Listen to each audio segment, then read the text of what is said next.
¿Qué tal? ¿Cómo están ustedes? Bienvenidos a Visiones de Aysén.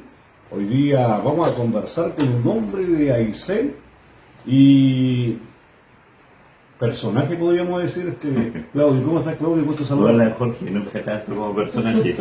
No, pero la gente... Vecino de Aysén. Claro, también es cierto. Bueno, vamos a llegar a conversar sobre el lanzamiento del libro, pero queremos conocer un poco tu historia también, ¿ya? ¿Tu nombre completo cuál es? Bueno, yo me llamo Víctor Claudio Villegas Canquil, ¿ya? Pero tú sabes que la gran mayoría de la gente a mí me dice Pito nomás. Claro. ¿Ya? ¿Y Tito por Claudito? No, ¿O por no, una no, embarcación? no. Mi abuelo se llamaba Víctor Ah. y le decían Titón. Era Titón Villegas, Claro. ¿ya? Pero más chiquitito era Tito. Después seguía yo, ¿ya? Y mi abuelo, dicho sea de paso, navegante, hombre de máquina, y si no me equivoco, fue hombre de máquina, ingeniero de máquina de los barcos como, no sé si precisamente el Villo del Mar, pero puede haber sido el Villarrica o el Puyehue, esos barcos que fueron de la ferronave. Ah, correcto. Bueno, para la gente que mucho no sabe, la ferronave era una extensión de ferrocarriles del Estado, porque en todo Chile se impulsó el uso del ferrocarril. Pero nosotros, como tenemos fiordos y canales acá, Correcto, se hizo a través de los barcos. exacto. Por eso era la ferronave. Tito, ¿de dónde eres? Yo soy nacido en Puerto Montt. En Puerto Montt. En Puerto ¿Y Montt. tus padres de Puerto Montt o de otro sector? No, Puerto Montt también. Ya. No, la familia puertomontina. Ah, perfecto. Sí, Bueno, todo parte allá, podríamos decir, de tu familia. correcto. Bueno, yo estuve leyendo un poco tu historia también. Cuéntanos acerca de tu familia, tu papá, tu mamá, un poquito de ellos. ¿Qué recuerdas de ellos? Bueno, mis padres, mi padre fue de la Armada, ¿ya? De la especialidad de farero, ¿ya? Y consecuencia de su trabajo, ¿no es cierto?, vivió en muchos lugares, islas literalmente aislados con mis hermanos, ¿ya? Porque los fareros antiguamente iban con familia a vivir a los faros porque hacían permanencias de un año, entonces iban con familia. Y mis hermanos, cuando tuvo de guaguas, digamos, niños, vivieron en faros como acá en el sur, como Guafo, Auchilú, y la última estadía de mi padre fueron en Faro Falsa Melinca, que queda a la vuelta de Melinca mirando al Golfo Corcovado, ¿ya? Pero cuando tuvo mi padre después dejó la Armada, muy joven, como a los 30 y tantos años, 32 años, con el rango de sargento ya, y se retiró y se inició en la vida laboral pesquero. Pero posterior a todo eso, recién yo no viví esa época, porque yo nací posterior a eso. Cuando yo ya vine a este mundo, ya mi padre era un armador pesquero dedicado a la compra y venta de productos del mar, ¿ya? Y mi madre igual, ella administraba una bodega. A consecuencia de todo este trabajo, en Puerto Montt tenían una bodega de distribución de mariscos secos, ¿ya? Cholga seca, cochayuyo, luche, robalo seco, todo eso. Entonces yo crecí en ese ambiente, digamos. En el caso de tu libro se llama Patagonia Chona, algo así, ¿no? Correcto, pues, vivencias en la Patagonia Chona, Aysén. Que es la otra Patagonia, porque muchos conocemos a veces por relatos de pioneros antiguos del lado pampino, digamos, un poco acá, no cerca, pero la otra parte del mar nadie la ha contado. Claro. Bueno, mira, ¿por qué le puse yo Patagonia Chona? Porque en estricto rigor, bueno, mira, haciendo un poco de historia, Dale. 1520, Magallanes descubre el estrecho de Magallanes, y con Magallanes venía Antonio Pigafetta, que era un italiano, y es el que hace la crónica del viaje de Magallanes y que lo termina Sebastián Elcano, ¿ya? Y cuando Magallanes ve en el estrecho los primeros personas que vio, los lugareños, digamos, los llamó patagaos.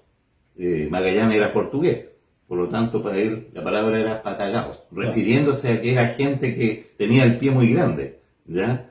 Y eso lo tradujo Antonio Pigafetta al castellano como patagones, ¿ya? Y de ahí viene la palabra Patagonia, ¿ya? Y en estricto rigor la Patagonia siempre ha sido considerada el cono sur de América del Sur, digamos. En el lago argentino va desde la desembocadura del Río Negro, donde queda, en el Río Negro a un lado está Carmen de Patagones, una ciudad, y al otro lado está Viedma, ¿ya? Y si consideramos esa latitud en el Atlántico, pasando por la cordillera y Chile, estamos hablando más o menos de San José de la Mariquina, un poquito más arriba de Valdivia. Entonces, Claro, eso es lo que estrictamente se podría llamar Patagonia, ¿ya? Aunque siempre ha estado más asociado a la Pampa Argentina. Pero bueno, y entonces nosotros estamos insertos aquí en nuestra área geográfica en la Patagonia, ¿ya? Y Chona, ¿por qué? Porque estamos en el archipiélago Los Chonos. O sea, yo todas las vivencias que escribo en este libro, que son un trabajo de más de 40 años, ¿no es cierto?, la desarrollo justamente en este archipiélago, que es el archipiélago Los Chonos, que se inicia en el Golfo Corcovado, con Melinca, ¿no es cierto?, y que va hasta el Golfo de Pena, donde termina la península de Taitao. En lo que se refiere a tu trabajo propiamente tal y como partiste tú, Sí, inspiración de tu padre, porque tu padre dejó la armada y como leí por ahí, se dedicó a la parte marina, al inmediato, por supuesto, claro. comercio, y todo Claro. eso. Él se dedicaba completamente a eso, ¿ya? Bueno, mira, yo, como habrás leído ahí en la biografía, yo llevaba otra dirección en mi vida. Correcto, tú habías ingresado a la armada. No, no, no. O- No, cuando era niño, en una época, o sea, no niño, un adolescente, pensaron en mi familia, digamos, en que ingrese a la escuela naval. ¿Ya? no te fuiste a la universidad. Yo me fui a la universidad, Ah. claro. Y yo era estudiante de ingeniería comercial en la Universidad Adolfo Ibáñez en Valparaíso, ¿ya? Pero de ahí las circunstancias de la vida hicieron que tome otro rumbo en mi vida, ¿ya? Y volví a Puerto Montt y me inicié como comerciante, ¿ya? Producto de que dejé la universidad, se produjo más que nada con mi padre, un quiebre, ¿ya? Porque él quería que vaya, bueno, mis hermanos son todos profesionales, ¿ya? Entonces esperaban de que este hijo también iba a ser un profesional. Claro. Pero no fue así. Y eso cuando mi padre no quería que salga a la vida laboral, quería que sea un profesional igual que mis hermanos. ¿Eso se debió al amor? Justamente al amor, por el amor, al amor. Me enamoré y formé una familia, ¿ya? Y eso hizo que, bueno, había que salir a la pega porque había que mantener la familia, Claro. ¿ya? Entonces me inicié donde tú y mi padre, como era hombre de mar, como no le parecía, a lo mejor en una manera de presionarme, me dijo que si yo tomaba ese rumbo se cortaba el remolque, ya que significaba que no habían ayuda económica de ningún tipo, y bueno, yo en ese tiempo acepté las condiciones y nos alejamos un poco, pero no es mala, digamos. Yo hoy día cuando tú me doy cuenta que a lo mejor él desde su punto de vista está en lo correcto, desde su punto de vista, pero nosotros con Loli, que afortunadamente la compañera me duraba hartos años, claro. y hasta ahora me estaría pegando unos balazos. Claro. ¿Cuántos años de casado?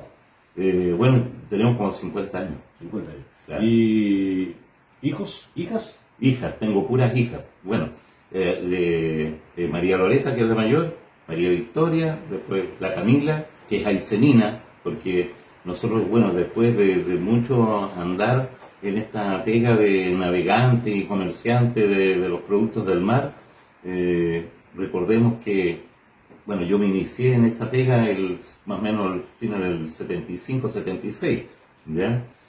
Y en esos años no había industria pesquera en Aysén, no había un poder comprador importante de materias primas, ¿ya? Por lo tanto, yo pasé alrededor de 15 años navegando hacia Puerto Montt, veníamos a extraer productos acá para vender en la 10ª región a la industria o comercio o terminal pesquero de Santiago, qué sé yo.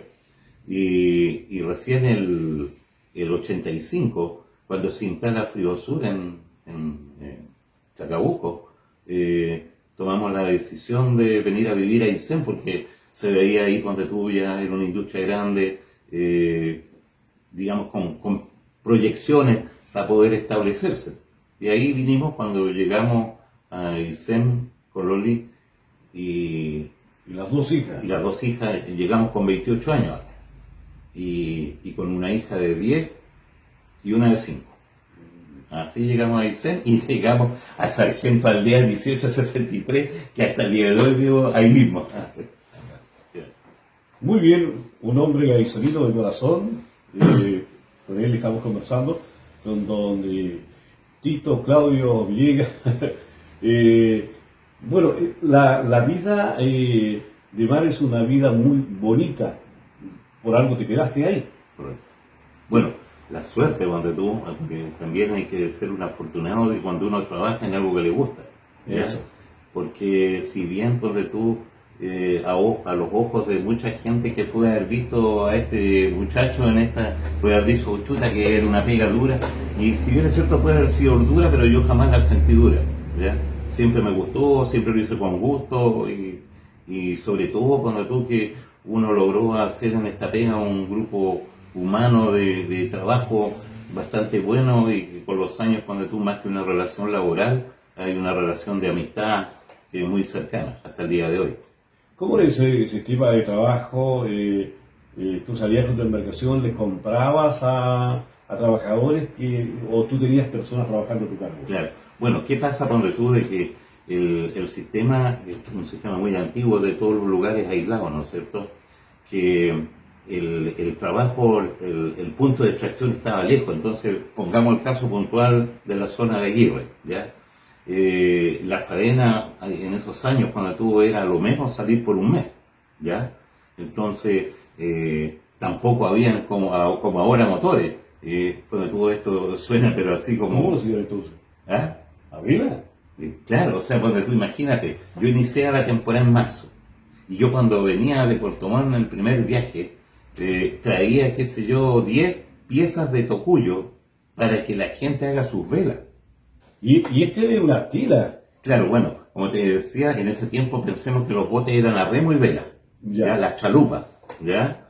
Entonces, bueno, yo traía de inicio de temporada unas piezas de tocuyo, que más o menos cuando tuvo eran como de 20 metros cuadrados para velamen de los botes, de las chalupas, ¿ya? Y para poder tener movilización de las cuadrillas. Y ahí uno llegaba cuando tú venías con, qué sé yo, harto abarrotes y todo eso, para ir a faena, llevar todo lo que era la alimentación, todos los insumos, digamos, y además había que dejar aperada a las familias, porque la familia, o sea, el jefe de hogar se iba por un mes, ¿ya? Y la familia tenía que quedar abastecida, ¿ya? Entonces, se hacía eso, era una especie, digamos, llamémoslo un anticipo. ¿Ya? Y un trato, digamos, su vez. Claro, ese anticipo era ya habilitarlo era la palabra, ¿no es cierto? Que significaba entregar todo lo necesario para que la cuadrilla vaya a faena y para que sus familias queden resguardadas mientras ellos estaban fuera. Y después ellos entregaban su mercadería y se hacían las sumas y restas y de vuelta de faena se liquidaban los haberes. ¿Pero trabajaban para ti o tú? No, trabajaban para mí. Trabajaban para mí. ¿Ya? Yo les compraba a ellos el producto y con ese producto yo después hacía mi negocio, cuando tú ibas a Puerto Montt para alguna industria o se despachaba para el mercado, qué sé yo, Mercado Central, Pesquero de Santiago, o a donde haya tenido que ir. ¿Alcanzaste a ver el tema de las pieles ya o sabía ya no, eso? En el tiempo que yo llegué ya no existía el comercio de las pieles. ¿Ya? Claro. Alcancé a ver, sí, cuando tuvo la última faena, que fue como en el 76, 75, que fue la última casa autorizada de lobo, que lo controlaba CONAF, en algunos puntos como Guamblín, o más abajo un lugar que nosotros llamábamos Tina o Soaco, y en ese tiempo era Cuero Salado, que fue la última vez que se autorizó la casa. Bueno, estamos en tu local de cabañas Queitao. Correcto. Está como un buzo escafandra. Oh, aquí, claro, este sí que es el personaje. ¿Tú acá trabajaste con este sistema también? Claro, en el tiempo, claro. Estos equipos donde tú, dentro de nuestras cuadrillas, trabajaron hasta más o menos mediados del 85. Ya, de hecho, este traje trabajó donde tú en qué sé yo, en Los Locos, en los culenes, los caracoles, las cholgas, los choros, en toda esta actividad, ¿ya? Y en Aguirre, bueno, todavía están, bueno, ya no nadie bucea en este equipo, pero todavía hay gente que lo ocupó, todavía que están en Aguirre. Bueno, este buzo es alimentado por aire arriba del bote, ¿cierto? Y el hombre baja. Claro, este equipo constaba de lo que se llamaba una máquina de buzo, ya que una máquina que llevaba 1 o 2 cilindros, que eran los que producían aire, y se ingresaba, acá atrás tiene un ingreso, y le entraba acá, digamos, por atrás de la cabeza le entraba el aire, que llenaba todo esto, ¿ya? Y al otro lado, ahí estás tú, mira, hay una válvula, Sí, ¿ya? Y él regulaba su aire en esa válvula dándole un cabezazo, o sea, él apoyaba la cabeza interiormente contra la válvula para que le escape el aire, entonces claro. Ahí él regulaba con más o menos aire para que suba o baje. Ah, mira, tenía su ciencia. No, o sea, yo creo que era un trabajo pero realmente extraordinario, porque tú tienes que considerar de que él, además de hacer la pega, tenía que estar coordinando la cabeza para regular su aire, para subir o bajar. Interesante. Y nombremos algunos que te acuerdes, que maestros que fueron caperusos de esto. ¿Ya? ¿Y gente? Sí. Bueno, ahora hace un rato nomás pasé a ver a Natilú Zúñiga, ya que papá de la niña de la pescadería Zúñiga que está al otro lado en Caltron. ¿Ya?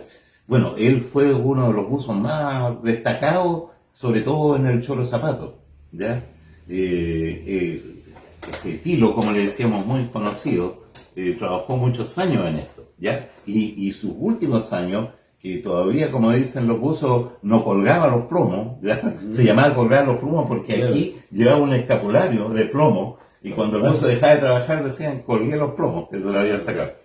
Bueno, Tilo terminó incluso siendo buzo rana. ¿Ya? Y el otro más moderno. Claro, y hay muchos otros, cuando estuvo en Puerto Aguirre, todavía están en Aguirre los hermanos Carimoney, en el Estero, cuando tuvo un grande buzos como Marín, qué sé yo, mucha gente aquí en Aguirre, los más antiguos, cuando tuvo don Aníbal Nancul, mucha gente que trabajó en este sistema. Interesante. Algo, yo me acuerdo, don Agustín Barría que era capitán de embarcación, ¿no? Don Agustín fue capitán mío muchos años, como 20 años, ¿ya? Ahora igual lo fui a ver ayer para que me acompañe en el lanzamiento del libro. Ah, qué bueno. Claro, ¿ya? Don Agustín trabajó la chola seca, a las pieles, a la madera, las hizo todas. Y terminó siendo capitán de embarcaciones. Para la gente que no sabe, don Agustín Barría es el padre del el papá del curita, digamos, para que lo entiendan, de José Barría. Correcto. Así que hay historia por allí. Claro. Interesante todo esto del mar. ¿Tú crees que al mar se le debe mucho, se habla mucho de la pampa y poco del mar? Se habla mucho de la pampa y poco del mar. Bueno, nosotros en realidad sabemos poco de la pampa, ¿ya? Claro. Ahora, a raíz de este libro, yo le pedí a la señora Danke Ivanov, una gran escritora, historiadora de Aysén, que vive en Chile Chico, que ha escrito muchos libros como La guerra de Chile Chico, Cinchando para no aflojar y otros tantos libros.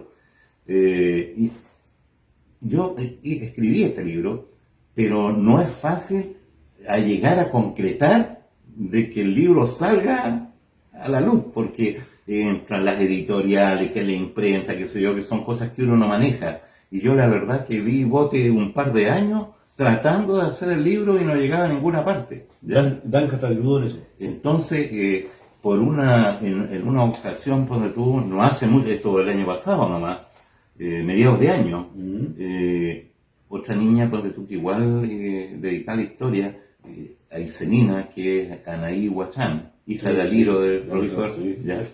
Ella un día me pidió que conversáramos para que yo le cuente un poco de cosas del litoral.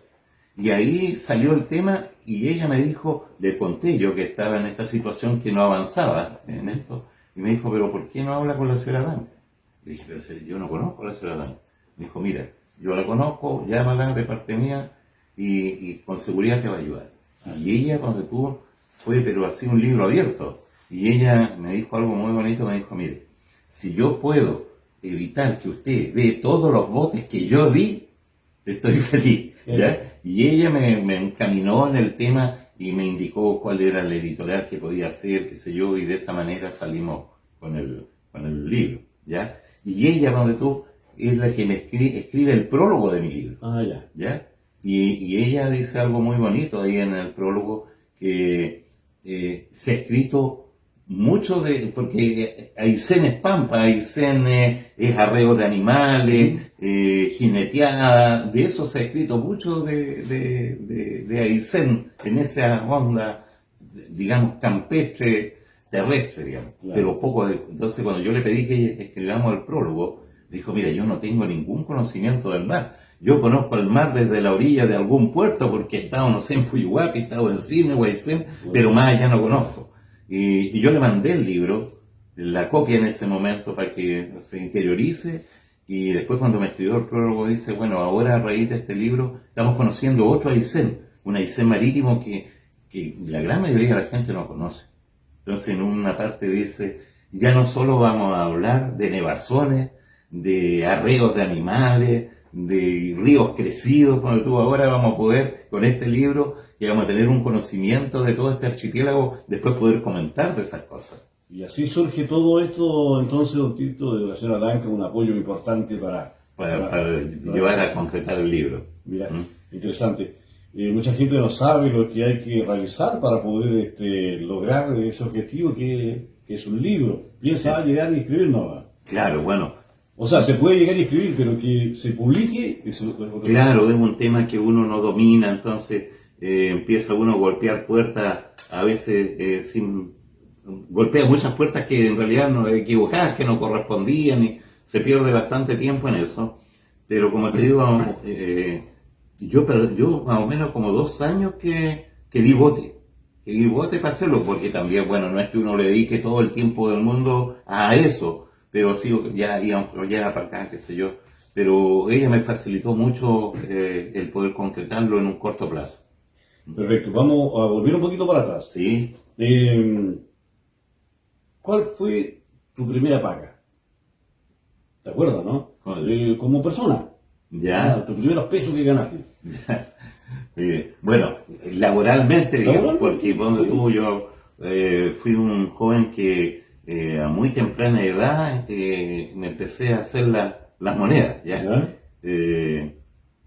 Te confidencio, o sea, yo fui un niño tremendamente afortunado, porque cuando yo era un niño, ¿no es cierto?, mis padres tenían una excelente situación, entonces nunca me faltó nada, ¿ya?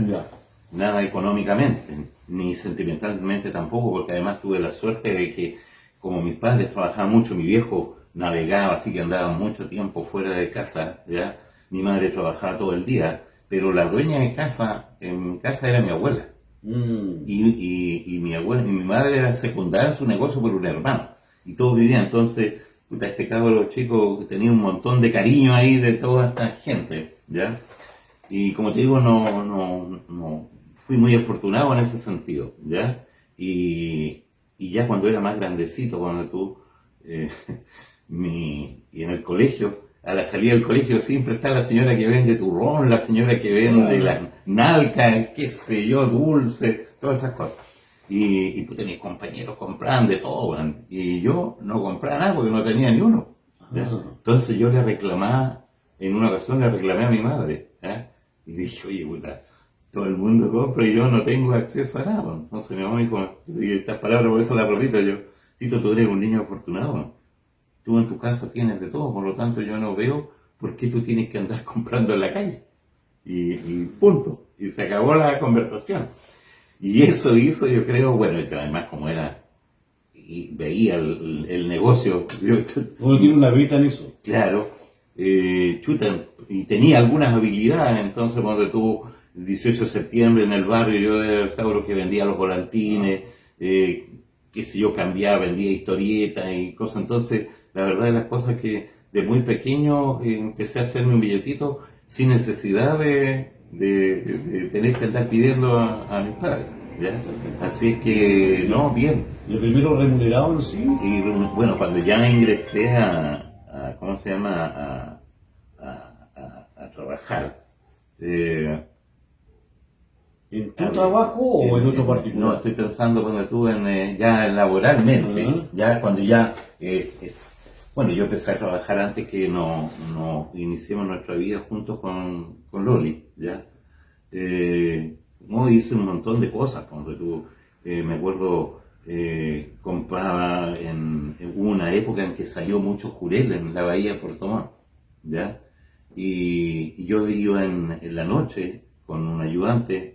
Mi padre, cuando me facilitaba un vehículo que nos ocupaban y con ese íbamos a comprar jurel, ¿ya? Y tratábamos había mucha competencia porque había mucha gente que se dedicaba a eso. Entonces nosotros, partíamos como a las 11 de la noche, que es la hora que empezaban a salir los botes a tierra, en la bahía de Puerto Montt, en lo que hoy día el camino a Peyuco y todo eso. Y tratábamos de comprar temprano porque la tarea era comprar temprano para llegar a Valdivia. Entonces, si llegábamos a las 5 o 6 de la mañana a Valdivia, en el mercado de Valdivia, a esa hora estaban todos los comerciantes esperando para comprar. Entonces tú tenías a esa hora una buena venta, vendías bien y rápido, para volver y para hacer la vuelta al otro día. Y bueno, cuando ¿cómo se llama? No lograbas comprar y ya tarde, a eso a las 3, a las 4 de la mañana, que no lograbas porque había salido poco y ahí quedando atrás. Bueno, cambiar el destino, o vendía ahí en Osorno, o vendía ahí en Puerto Ara, o si no, simplemente en las poblaciones de Puerto Montt. Y ahí fueron los primeros ingresos que fui haciendo, y ahí ya cuando nosotros y nos fuimos a vivir juntos, ya nos fuimos con María Loreta y con Loli, ya yo era una persona que me desenvolvía solo ya. Pero ahí ya fue más en serio la cosa.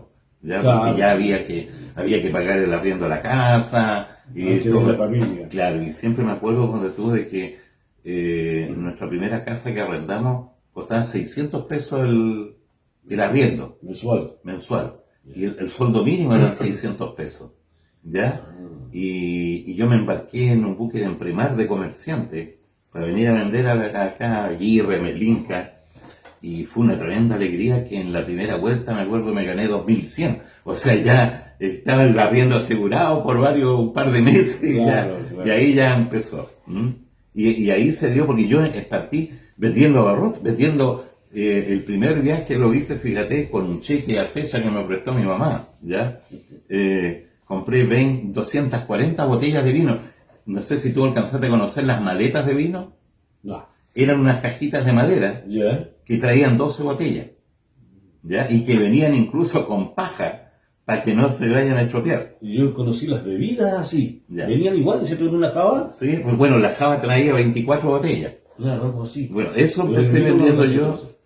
Mis primeros clientes en Puerto Aguirre fueron la señora Hilda Gutiérrez, la señora Pancha Villarruel, don Braulio Melipillán, ¿ya? Don Braulio Melipillán y doña Blanca Lincomán, que tenían un restaurante en el barrio que se llama Puerto Aguirre.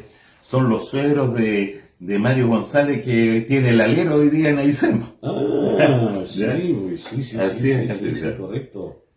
Pero ¿dónde cambió el chip de la pesca? En uno de esos viajes, yo veíamos de vuelta en estos buques de empremar. Yo andaba de pasajero en los buques de empremar.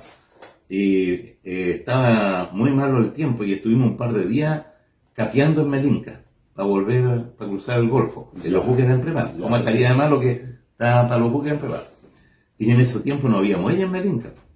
Entonces, 2 días a bordo ahí en la bahía, en un barco chico, harta gente, sin comodidad, nada.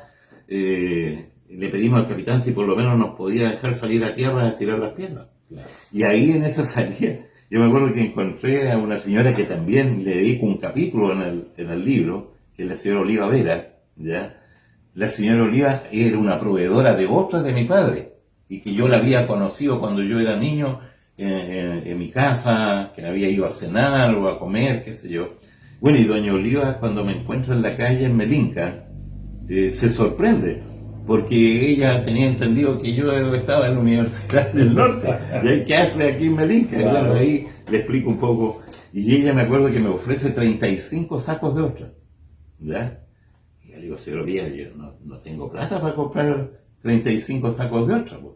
Y ella me dice, pero ¿cuál es tu problema? ¿Cuánto tienes? Ya, yo tenía, qué sé yo, no sé, debo haber tenido a lo mejor para 10, ¿ya?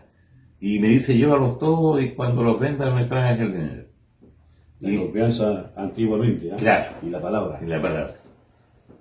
Y tengo que pedirle al capitán toda una maniobra para poder, Claro, lógico. que no estaba considerado hacer un embarque, me logro que embarque mis otras, y yo me gano en ese negocito de otras, me gano lo que no me había ganado cuando estuve en 8 meses vendiendo agarrote. Entonces dije, ya, este es el camino, pues, estábamos... Por acá está la cosa. Claro, y de ahí ya me dediqué a eso.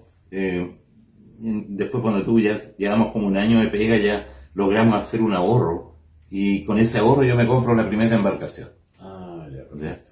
Y ahí ya cuando tú... Ahí cambian las cosas cuando Claro. uno tiene su propia embarcación. Claro, me compro mi embarcación y quiero una embarcación pequeña, un chalupón cabucano, el Alejandro Magno se llama. Y con eso empezamos a venir a Huayteca, como le llamábamos antes, porque la parte de Melinca se llama archipiélago de Huayteca. Y ya empezamos a venir a Huayteca a trabajar y ya a extraer y navegar para Puerto Montt y todo eso. Muy bien, hoy día conversando con don Tito Villegas, conocido hombre de Aysén. Tito, siempre le pregunto a la gente esto. ¿En algún momento dado pasaste alguna penuria Bueno. que pudo haber sido en el mar, medio náufrago, o de dinero, la vaca tuvieron flaca? De todo pasa en este viaje. Ya. La vida es un viaje. Exacto. Y en este viaje pasa de todo. No, tuve golpes duros, ponte tú. El primero, bueno, fui náufrago también en Sí. el Corcovado. Y náufrago tampoco fue un temporal tan grande, sino que eso debido a la inexperiencia y el arrojo juvenil, que uno siempre cuando es joven quiere andar rápido. Entonces nos metimos al Golfo con condiciones que no eran las que apropiadas para el tipo de embarcación que teníamos. Entonces no se requería un tremendo temporal para hundir una embarcación, ¿ya? Sino que nosotros éramos demasiado chicos. Y ahí pasamos momentos, ponte tú, complicados, pero que los logramos pasar. Y bueno, después, ponte tú, igual problemas de que los negocios. Una vez, ponte tú, los primeros locos que hicimos el año 81, ponte tú, igual quedamos en pana en el Moralea, ponte tú, consecuencia de eso, igual se nos murieron como 40 y tantos mil locos pagados. Muy bien, esa es parte de la historia de don Tito Villegas. Nosotros le vamos a contar en otra oportunidad la segunda parte de esta historia, que es mucho más larga. Pero lo importante es que usted pueda asistir al lanzamiento oficial del libro. Esto es viernes 17 a las 18 horas, entonces, Casa de la Cultura de Puerto Aysén. Una invitación para que vaya toda la gente a ver este libro, que es bonito, que tiene hartas vivencias. Patagonia Chona,